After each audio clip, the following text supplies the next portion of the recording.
Good morning student. हमने previous video में ये देखा कि जंतुओं के वर्गीकरण के बारे में। अब हम बात करते हैं इसी जंतुओं के वर्गीकरण में हमने निमेटोडा संघ तक बात कर ली थी। अब हम आगे चलते हैं एनेलिडा संघ पे। यहाँ तक आपने देखा कि पहला जो संघ है वो प्रोटोजोआ है, दूसरा है पोरीफेरा, तीसरा है सीलेंट्रेटा, इसी को हम दूसरे नाम से जानते हैं जिसे नाइडेरिया भी कहते हैं। अगला है प्लेटीहेल्मिन्थीस निमेटोडा। अब बात करते हैं एनेलिडा, आर्थ्रोपोडा, मोलस्का, एकाइनोडर्मेटा और हेमिकॉर्डेटा के बारे में। अभी आपने देखा कि प्रोटोजोआ संघ में कौन कौन से एग्जाम्पल अमीबा, पैरामीशियम, यूग्लिना आते हैं।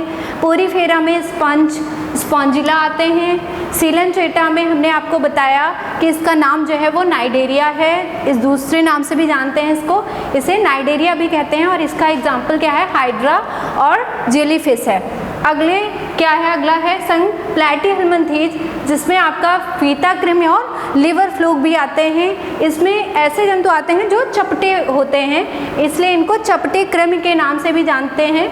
निमेटोडा संघ का दूसरा नाम मैंने बताया कि इसको हम स्केहेल्मिन्थीस भी कहते हैं। इसमें जो है वो जंतु क्या हैं, खंडयुक्त होते हैं और इन प्राणियों का जो शरीर होता है वो कैसा होता है, बेलनाकार होता है। तो यहाँ तक आपने संघ के बारे में जाना कि एक कौन कौन से संघ हैं, 1, 2, 3, 4, 5, यहाँ तक के 5 संघ आपने पढ़ लिया था। अब हम बात करते हैं अगले जो हैं वो 5 संघ के बारे में, कौन कौन से हैं, जिसमें आपका पहला संघ है एनेलिडा।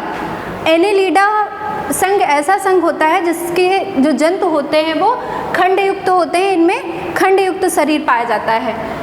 जैसे यहाँ पे दिखाया भी गया है कि खंडयुक्त जो है वो शरीर होता है, चलने में ये बेलनाकार होते हैं। इनके खंड की जो सीटी होती है, इनको खंड को, प्रत्येक खंड को हम क्या बोलते हैं, जो चलने में सहायक होती है, इनको हम सीटी बोलते हैं। जैसे मान लेते हैं ये केचुआ है आपका, तो यहाँ पे ये खंडों में डिवाइड होता है। आप कायदे से इसको अच्छे से देखें ध्यान से, तो यहाँ पे लाइनिंग दी होती हैं, तो इनको हम हर एक लाइनिंग को क्या बोलते हैं, सीटी बोलते हैं, या इनको हम नेफ्रीडिया बोलते हैं। क्या बोलते हैं, नेफ्रीडिया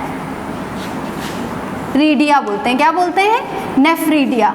तो इनके द्वारा ये जो केचुआ है, क्योंकि बरसात का टाइम भी है, आपको आसानी से केचुआ दिख भी जाएगा, तो ये जो सीटी होते हैं इनको क्या करते हैं, चलने में सहायता प्रदान करते हैं। तो ये क्या होती हैं, इनकी सीटी होती हैं। और इनमें जो खंड होते हैं केचुए में वो 100 से 120 जो हैं वो खंड होते हैं। तो ये किस संघ का प्राणी है केचुआ, एनेलिडा संघ का।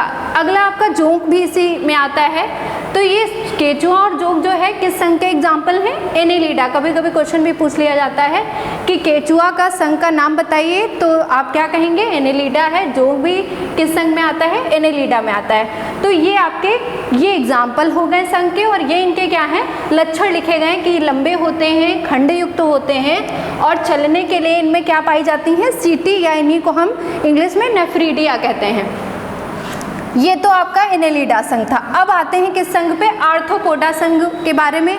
जैसे कि हम नाम से जानते हैं, आर्थो का मतलब होता है जोड़ीदार, आर्थोस का मतलब होता है जोड़ीदार, और पोडोस का मतलब होता है पैर। तो ऐसे जंतु जिनके शरीर जो हैं वो जोड़ीदार पैर वाले होते हैं, जिनमें जोड़ीदार पैर पाए जाते हैं, इनको हम क्या कहते हैं, आर्थ्रोपोडा संघ में आने वाले जंतु होते हैं। जैसे कॉकरोच है, बिच्छू है, दीमक है, मधुमक्खी है इत्यादि।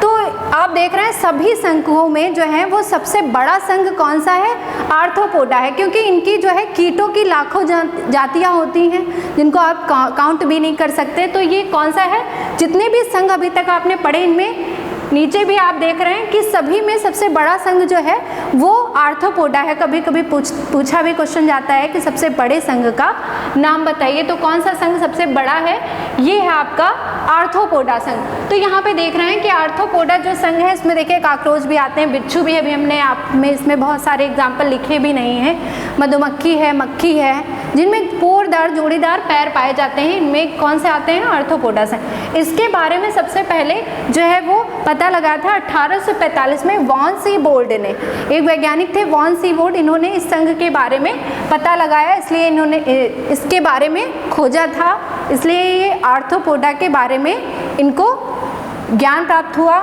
मतलब पता लगाया इसके बारे में, इसलिए वॉन सीबोर्ड को इसके बारे में खोजकर्ता का खोजकर्ता कहा जाता है। इनमें कौन कौन से एग्जाम्पल आते हैं? कॉकरोच है, बिच्छू है, दीमक है, मधुमक्खी है इत्यादि। अब आपने देखा भी होगा कॉकरोच, मधुमक्खी और बिच्छू, तो इनमें क्या होता है, इनके जो पैर होते हैं वो क्या हैं, जोड़ीदार होते हैं। जितने भी पैर होंगे वो जोड़ों में पाए जाते हैं। अब अगला जो है वो संघ कौन सा है? मोलस्का। मोलस्का संघ जो है ऐसे जंतु जो है वो समुद्रों में पाए जाते हैं, खासकर जैसे आपने नाम भी सुना है सीपी, घोंघा। घोंघा आपने देखा भी होगा, कुछ शंख के आकार के होते हैं। सीपी भी देखा होगा आपने, सीपी जिसके अंदर मोती भी पाया जाता है। इसके अंदर एक जीव होता है। अब ये जो खोल होता है, ये हम मान लीजिए सीपी है और ये इसका खोल है, ये किस तरह का बना होता है? ये कैल्शियम कार्बोनेट का बना इसका खोल होता है। तो ये काफ़ी कठोर होता है, ये काफ़ी कठोर होता है और इसके अंदर जो है वो जीव जो है इसका जीव का शरीर जो है वो काफ़ी मुलायम होता है। तो ये किस संघ के जंतु आते हैं? इनके लक्षण क्या हो गए कि ऐसे जंतु के शरीर के ऊपर जो है वो कैल्शियम कार्बोनेट का खोल पाया जाता है और इनका आवरण जो है वो काफ़ी दृढ़ होता है, मजबूत होता है। इनके जो इसके अंदर पाए जाने वाला जो जीव होता है वो काफ़ी मुलायम होता है। तो ये क्या है, किस संघ के आ गए? कौन से हैं संघ के प्राणी? मोलस्का संघ के प्राणी हैं। इसके एग्जाम्पल हैं आपके सीपी है, घोंघा है इत्यादि। तो यहाँ पे आपने किस संघ के बारे में पढ़ लिया? मोलस्का संघ के बारे में। अब अगला आता है एकाइनोडर्मेटा। ये भी देखिए ऐसे जंतु भी समुद्रों में पाए जाते हैं। तारामीन, स्टारफिश जिसका नाम क्या है आपने सुना होगा, स्टारफिश। ये इसकी आकृति जो है वो कुछ इस तरह की होती है। तो ये इनकी क्या है, ये भुजाएं होती हैं इनकी। ये क्या है, इनके भुजाएं हैं। सेंटर पॉइंट जो है इनका ये कहलाता है एनस। गुदा पॉइंट ये होता है, ये इनकी जो है ये भुजाएं होती हैं। ये जो है ऐसे शरीर भी कहाँ पाए जाते हैं?